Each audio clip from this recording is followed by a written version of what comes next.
Hi there, thanks for being interested in this video. I'm just going to do a little unboxing here of this computer case that I recently purchased from Newegg. It is the Montech Fighter 600. It looked like, well, like it says there, it looked like good value. So I'm going to open this thing up and see what's in there. And I think I'm going to use this for the next computer I'm going to build. And so yeah, I hope you enjoy. Opening the box, this is what you should see. The case itself is wrapped up nicely in some plastic, and it is well bolstered with some of this styrofoam stuff. And you can see the little Montech logo there. You can already tell that it is indeed a metal mesh front cover, and you can start to see the front I/O there. And so yeah, I'm gonna get this thing out of the box now. Now this thing was statically charged when I took it out of there. It shocked me good. So just be aware of that. Like if you're working around other components, this thing is gonna likely give you a little bit of a shock. And so yeah, let's get these things off of here. Oh, I got it upside down. Well, I'll go ahead and stash this in the box. Yeah. Oh, look at that. Got a dust filter underneath. I gotta say, I think I paid like 50 bucks for this. And so, as far as I know, it's got RGB fans that come with it. And apparently, it's got actual dust filters that you can remove. They don't seem like they're super duper high quality, but it's just kind of amazing how nice stuff is getting at the low end of cost. And it is indeed tempered glass. That is not plastic. All right, let's get this thing flipped over. Boom, flipped. As you can see, I accidentally pulled a chunk of that styrofoam off of here earlier. So it's not, I don't know why people talk about the styrofoam that stuff comes with. I mean, it does the job. It's not the best, but whatever, who cares? I didn't buy styrofoam. It's got your nice tempered glass warning sign there. Take off the old baggie. And that's what it's looking like so far. And you can see already in the back there, there's one of our RGB ring fans. And there are two more in the front. There's one there, you can barely see through the glare, and two there, and three, actually. 1, 2, 3. 4 RGB fans in this thing for 50 bucks or so. That is incredible. Ooh, you know what's interesting? Oh, I almost thought it didn't have plastic wrap on there, but it does. And it's got our tempered glass thing, like I said. It's got a nice mesh top to it. Now, if you are looking for something that is heavy duty, super high quality, this is not what you're looking for. It is a very light enclosure. It is very budget. Like you can just hear it. Sounds like hollow metal. But if you're on a budget and you need something that looks halfway decent, this isn't bad at all. I'm gonna get it pulled apart. And yeah, I pulled off the glass here and it is heavy. It's a lot more heavy duty than I thought it would be. I don't know, like it's got these metal hinges on it on the back here. That's my son in the background. Say hi. Hi. Yeah, he likes pewters, huh, Sebastian? Yeah. Anyway, it's looking promising there. I'm gonna keep going here. So here's what the thing's looking like with the panel off, and I'll show you what it came with. Of course, it has this little guide. Very basic. It looks like, yeah, look at that. There's going to be some drive trays in the back there. And it looks like there's some space on the right for a 2.5-inch SATA SSD or, hard drive, depending on what you do in there. You might stash a 2 terabyte hybrid drive if that's your kind of thing. But I guess that is up to you to decide.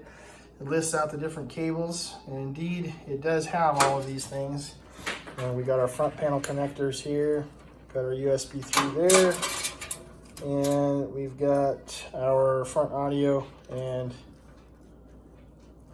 not sure what that would be for. Oh, it's because it has two 2.0 USB plugins in the front as well as a 3.0, and I'm pretty sure it's 3.0, not 3.1, obviously based on this guy right here.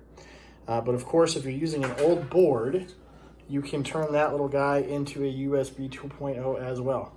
So you don't have to worry about having something on the front of your case that doesn't work. If you don't have a plug-in for this guy, this will plug in to a USB 2.0, and you'll still be able to use that plug-in.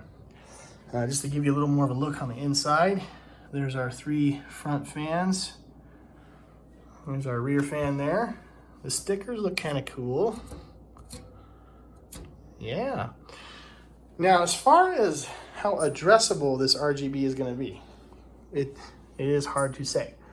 There's a little button on the front here, and I think that is going to determine colors, perhaps, or these might just be static colored fans. More on that.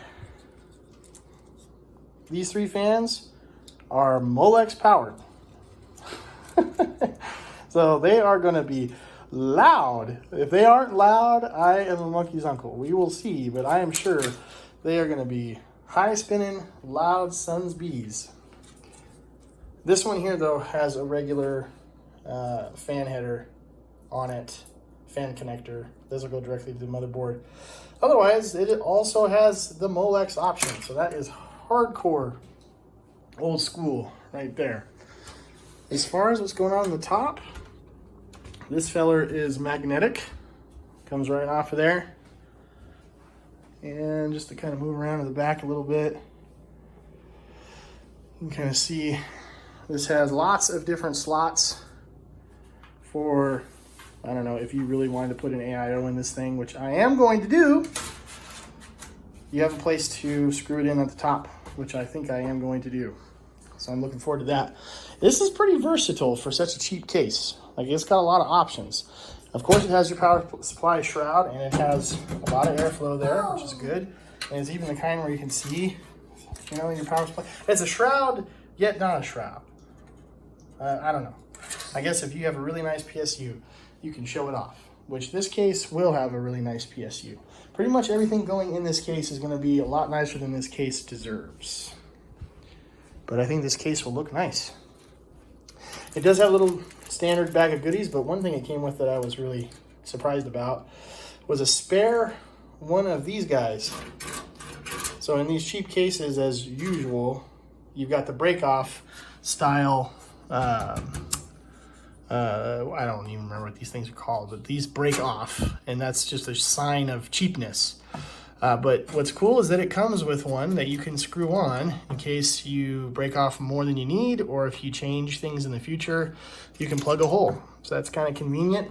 Usually you're not going to see that kind of thing included in a case this cheap, but this has been surprising me in a lot of different ways. So I'm going to go ahead and undo this yuckiness here because I don't need that hanging there anymore. There's right there. Lots of little standoffs and screws and things. That looks like a little speaker for the motherboard, which I will not be using, but I'll hold on to because I don't ever throw anything away.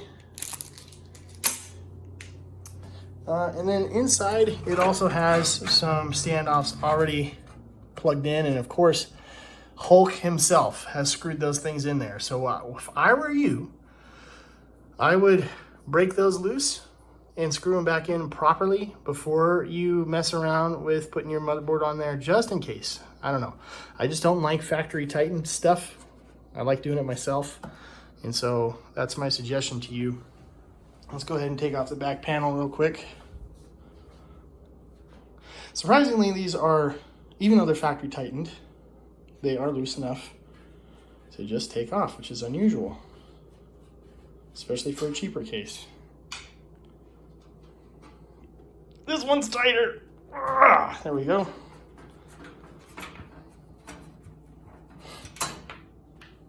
There we go.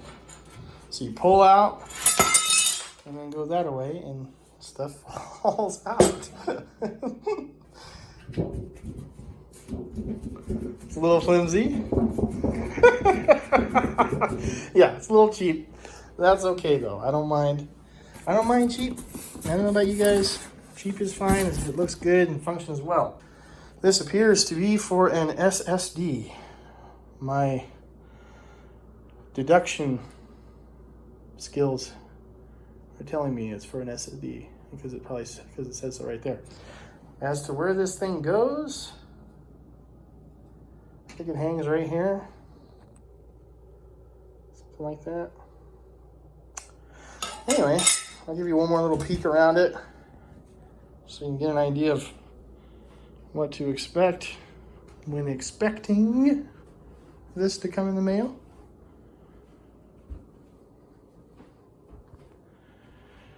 So yeah, that is the, what do you call, Fighter 600. So it's time to go through the parts list for this latest computer that I'm going to build. Most of it is already assembled on the motherboard here, but I'll just talk about each piece.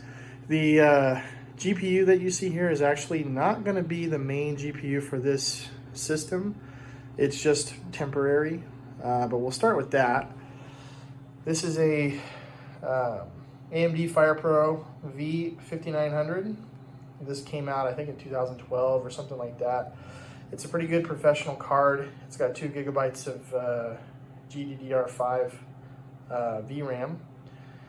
For the power supply, I'm going to be using this brand new Corsair CX750M. It's a 750 watt, 80 plus gold power supply, and it's semi-modular.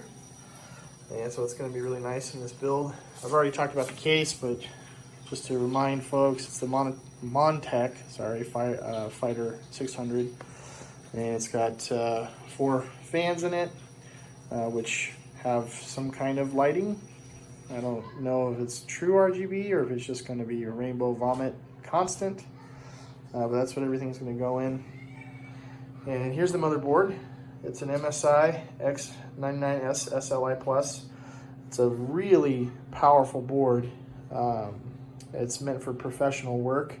It's got 8 DIMM slots across the board there, and in that is an i7 500 series. I think it's a 5820 or something like that. I'll have to double check, but I think it's a 5820. It's a 6-core, 12-thread processor that runs, I would assume, really, really well. I'm actually excited to try this out. This will be my first i7 build.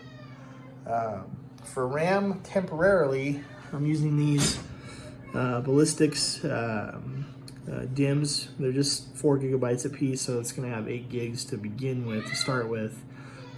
Running at somewhere between 24 and 2666 megahertz, just depending on what the motherboard decides to do with it. I'm probably going to put more memory on this thing eventually. And then this here is the boot drive. It's a SanDisk X400, I believe. Yep. It's an M.2 SATA drive, 128 gigabytes. So it'll just serve as the boot drive for this system. And of course, cooling it, I've got this nice little Corsair AIO. It's just a 120 millimeter AIO, but it should be sufficient. I think it goes on there nicely. And it's going to be hanging, the rad itself is going to be hanging from the top inside the enclosure there. So those are the parts that are going in currently. I'm going to build this thing pretty soon here. I just wanted to have this as a record of what's going into the initial build. Memory is probably going to change. GPU is probably going to change, but I'm just using what I have on hand right now to get this thing up and running. Well, here's the new build, basically up and running. I'm running some Windows updates and things, getting some drivers installed. I don't have the panels on yet, but here it is running well. It's coming together nicely. Got the fans up and running. They are a lot quieter than I thought they would be. Like, I can hear them, but it's not that bad. I basically chained all of these 3 together, and so they're being powered by one Molex plug, and this one here is being powered by one Molex plug. So it's not too bad. The noise is working out really well. I managed to get this radiator hooked up to the top of this enclosure here, and it is doing a fantastic job. At idle, this thing's going about 27, 28 degrees or less. And it is getting pretty decent airflow. I feel a lot of air coming out of here. So it's able to push air up. Well, I should say it's able to, this fan here is able to pull air very nicely up through the radiator. That's making that radiator nice and cool. And these fans in the front are basically feeding it nice, fresh, cool air. So it's not just sucking in or, you know, sucking out warm air from inside the enclosure. It's taking in fresh air from the front panel there. And it is working really well.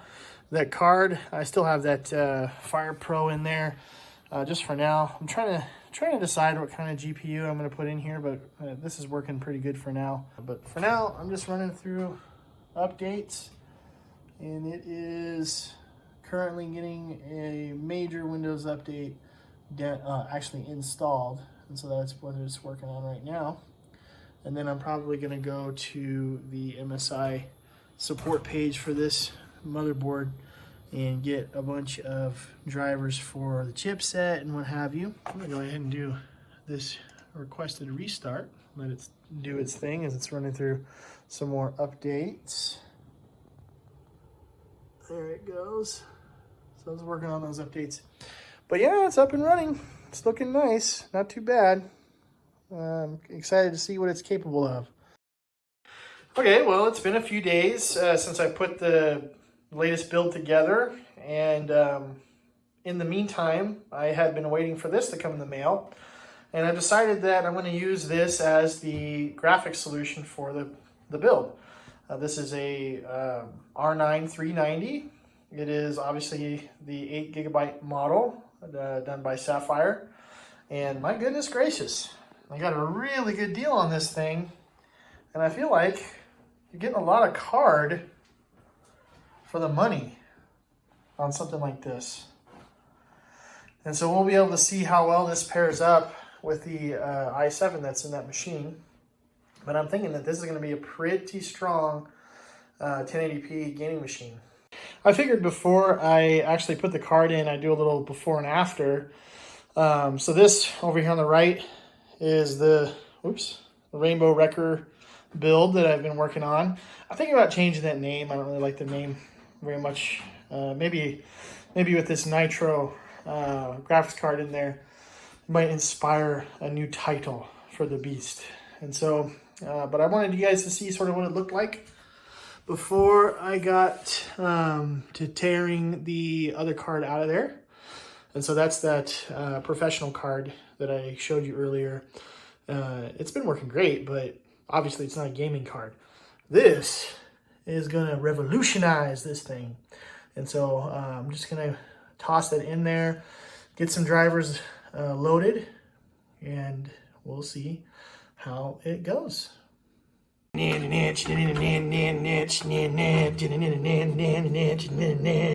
and here it is with the bad boy plugged in. And I think it suits this build really well. Good color scheme. You can see the little back plate in there. And I think it just fits in really nicely. But of course, we got to power it on and make sure it's working. Well, here the build is all put together with the panels on. I've got it running superposition right now. If you're not familiar with that, it is a benchmarking program done by Unigine for GPUs. So it's basically running a video game in the background right now. This is what it looks like with the side panel on. So it's looking really nice. Get a little closer for you. It's like there's a little bit of glare there. Let's turn this light off so you can kind of see.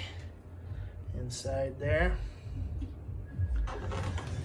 And so it's running superposition on my television. So it's pushing 1080p on a large screen right now. And it's doing pretty well. The temperatures are looking good. It's running at about 69 degrees, 70 degrees. This is a warmer card, and so that's going to be normal, especially considering it's under full load right now, running this benchmark, and it's been running it for a while. I actually took the graphics card out of the computer and took it apart and redid the thermal paste just to improve the performance. It was getting much warmer earlier. It's come down quite a bit. So it looks like its maximum temp at this point is 70 degrees. 70 degrees C, of course. And it's doing okay. And it's not very loud. Here you are right up next to it. And you can feel the warm air being pushed out by the fans. So it's doing a good job ventilating.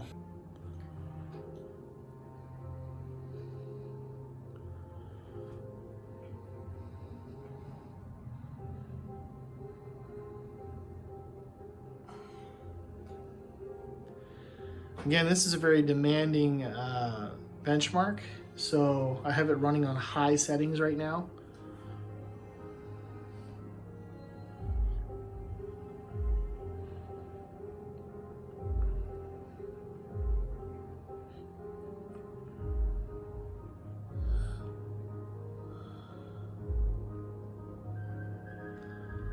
I'm pretty pleased with the temperatures after taking it apart.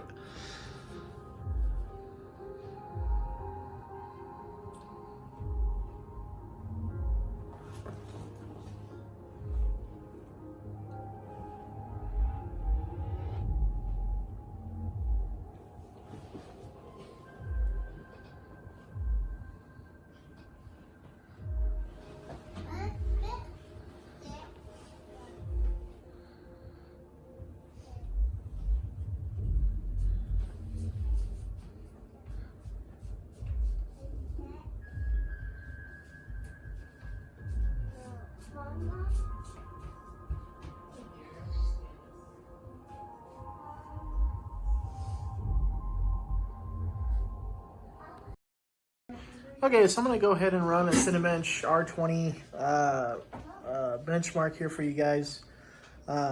Just to note, up there it says it's at 3.3 gigahertz, but it is running at 3.8 gigahertz.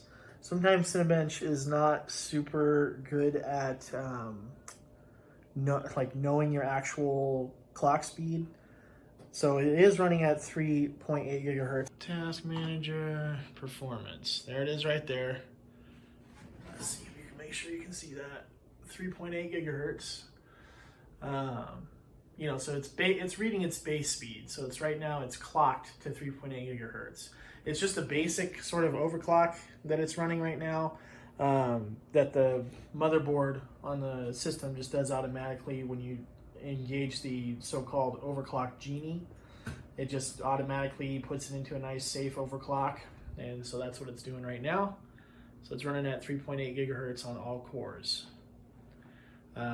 Currently, the temperature of the CPU is right around 40 degrees Celsius. I don't know if you guys can see that down here in the bottom. I'm running core temp. And just to keep in mind, the system is warm because I was just doing the Unigen benchmark for the GPU, and so it's nice and warm in there. So you guys can basically see the maximum temperature that this thing's going to put out when it's under load, at least with regard to the CPU. So I'm going to go ahead and click run. I'm going to sit back and let you guys watch.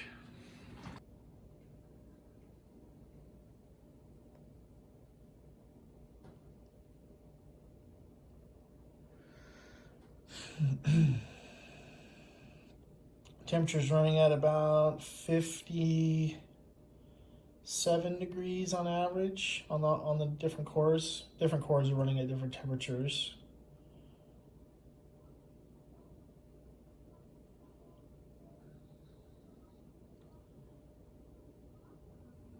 Yeah, it looks like it's going about a maximum of 58. Oh, it popped into 59 on one of the cores there.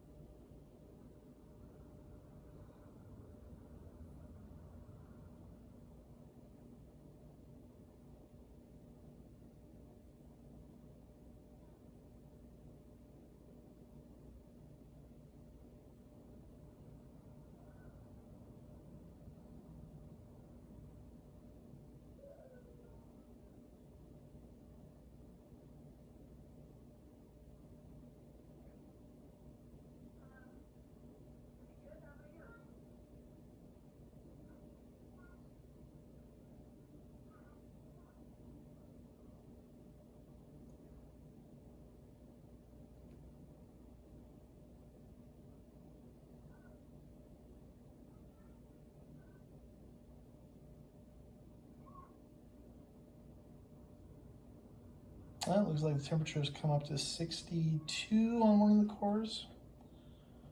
So hovering right in around 60-ish.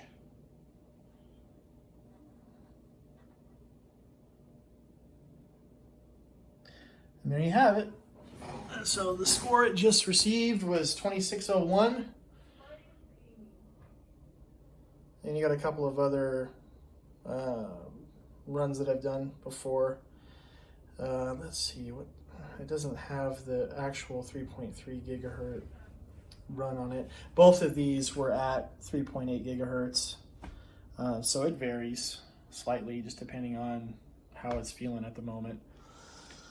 But yeah, it's doing pretty well. Okay, so this is going to be my final overview of this PC, and we have decided to give it a new name in light of all of the, well, turmoil the world is facing right now due to the COVID-19 virus. We're going to dub this PC the SDK PC, the Social Distancing Kit PC. I'm sure if you're looking at this PC, you're aware of the fact that people are going to be kind of stuck at home for a while and looking for a way to seek some entertainment and connection with the outside world. And of course, PC gaming is one of the best ways to do that, especially when it comes to the social aspect of that. And this PC is going to be perfect for playing those online MMOs, for playing really any game you like at this point at 1080p. It's going to be a 1080p high to ultra settings PC. And this is going to work perfectly for that sort of application. And of course, depending on how you decide to configure it, if you decide to change things up with your own components, this thing will serve a lot of different purposes. It'll be great for video editing, content creation, all that stuff. If you're into those kinds of things and you're wanting something a little bit better than a measly laptop or something like that, this is a very, very powerful computer. It has the i7 5820 6-core 12-thread processor. It's being liquid cooled by this Corsair 120 millimeter liquid AIO, which runs beautifully and quietly, keeps it nice and cool. Even under load, it doesn't seem to go above 60 degrees Celsius, so that's when the whole system is warm and running at full blast, and so that's a really decent temperature. It's got this wonderful Sapphire Nitro R9 390, and that is running beautifully after I've gone through it, cleaned it up, and put on new thermal paste. It's running like it's absolutely brand new, and I think it looks really nice in the build as well. And of course, powering this thing, you have this 650 watt 80 plus gold semi-modular power supply down here, made by Corsair. That's a brand new component, and so you've got a very, very reliable platform that will serve you for years. That's a very, very nice power supply, premium power supply, in my opinion. It's got 8 gigabytes of RAM, And of course, if you want to add more RAM, there are plenty of slots to do so. One thing I have not mentioned yet is that this MSI motherboard, it's the MSI X99 SLI Plus. It is a quad channel motherboard. So you can run DDR4 memory in quad channel and you're going to get excellent performance. I just figured I'd take you around the back a little bit so you can see what that's looking like on this side. It's got nice ventilation holes here for a little bit of extra airflow. I'm taking around the back. This is actually my little, that's not going to be included. That's my little Wi-Fi adapter. It's not a very good one anyway, so you don't even want it. It is very basic, but that's not coming with the build. But that's how I've been doing Wi-Fi with this machine. Is just a very cheap Wi-Fi adapter, and it's been working really great. And so yeah, it's a really, really nice computer. And to be honest with you, the look of it is spectacular. It's not really getting much justice done for it on this phone I'm filming on. In person, it really looks professional and nice. Like it's not over the top. It's got a really subtle look to it, but I don't know, there's just something about it. It looks really, really good in person especially. So I hope you're interested, and if you have questions, you can always contact me.